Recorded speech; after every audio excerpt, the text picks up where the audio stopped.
আমাদের কপাল কি ভালো হবে না? আমরা কি একটু স্বস্তি পাবো না? ইয়া রাসূলুল্লাহ, মদিনার 10 বছরও গেল, তাহলে আমরা সুখী হব কবে? শান্তিতে বসবাস করব কবে? আমরা একটু স্বস্তির জীবন যাপন করব কবে?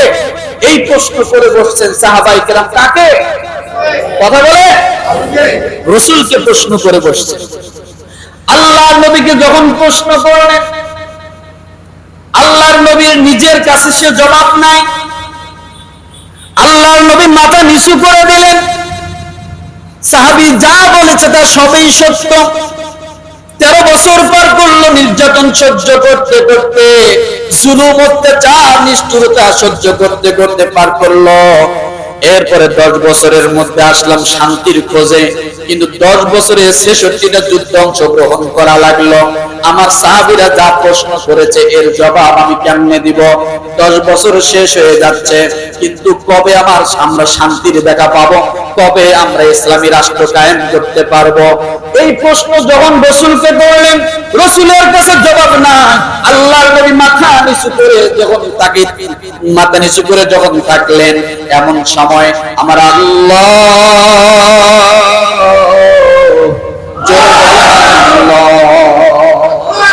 আমার আল্লাহ তাআলা সেই পর্দার আড়াল থেকে আল্লাহ নবীকে ডাক দিয়ে বলেন, নবীজি, আপনার সাহাবীরা প্রশ্ন করেছে কবে শান্তি পাবে, কবে সুখী হবে, কবে তারা ইসলামী রাষ্ট্র কায়েম করতে পারবে, কবে তারা স্বস্তিতে লাভ করতে পারবে। আল্লাহ তাআলা ডাক দিয়ে বললেন, নবীজি, আপনার সাহাবীদেরকে ডাক দিয়ে বলে দেন, ওয়া'আদাল্লাহুল্লাযীনা আমানু মিনকুম ওয়া আমিলুস সালিহাতি লা ইস্তাখলিফান্নাহুম ফিল আরদ কামা ইস্তাখলাফাল্লাযীনা মিন ক্বাবলিহিম ওয়া লা ইউমাক্কিনান্না লাহুম দীনাহুমুল্লাযী ইরতাদা লাহুম ওয়া লা ইউবাদদিলান্নাহুম মিন বা'দি খাউফিহিম আমনা। আল্লাহ তাআলা আরশ আজিম থেকে মেসেজ পাঠিয়ে দিলেন, নবীজি, বুঝেছি আপনার কাছে কোনো জবাব নাই, আপনার সাহাবীর প্রশ্নের উত্তর আপনার কাছে নাই।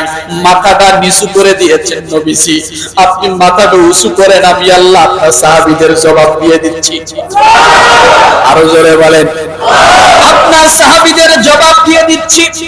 আল্লাহর নবীকে ডাক দিয়ে বলেন, ওয়া'দাল্লাহুল্লাযীনা আমানু মিনকুম, আমি আল্লাহ ওয়াদা করেছি ঈমানদারদের জন্য, যারা আমলে সালেহ করে, আমলে সালেহকারীদের জন্য আমি আল্লাহ ওয়াদা করলাম, যারা ঈমান আনবে, আমলে সালেহ করবে, আমি আল্লাহ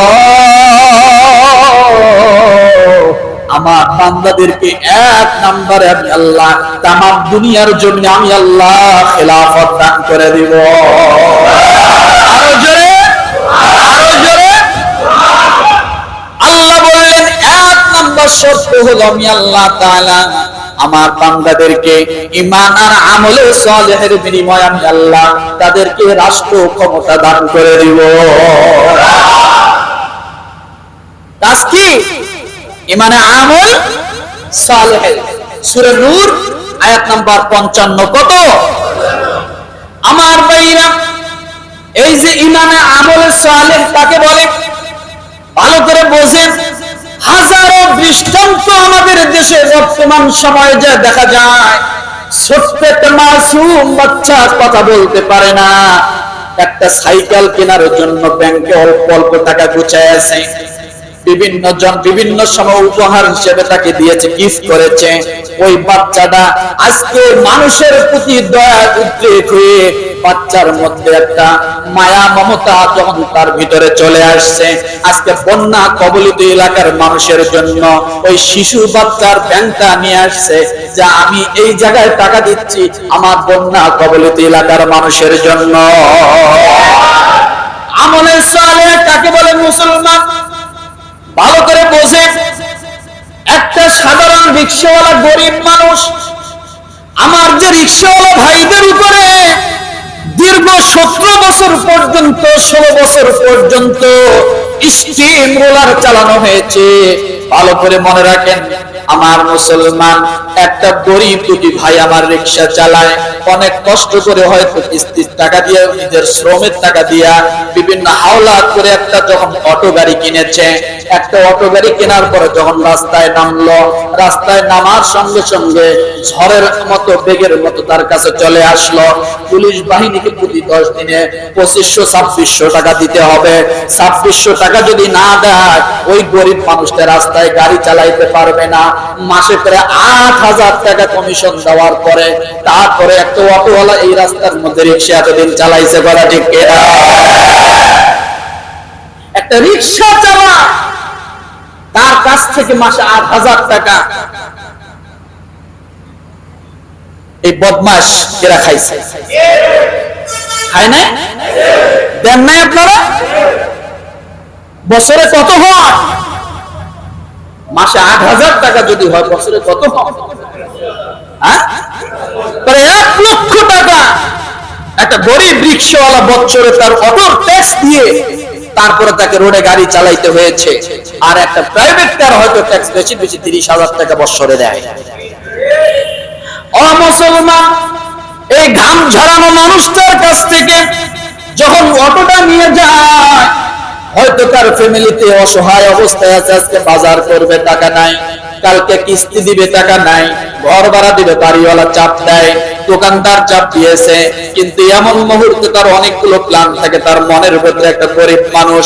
কিন্তু এমন সময় পুলিশ বাহিনীর মতোই জল্লাদেরা এই সময় এসে তারা সঙ্গে সঙ্গে করে গাড়িটা অটোটা নিয়ে যায়, তারা থানার মধ্যে জমা দেয়।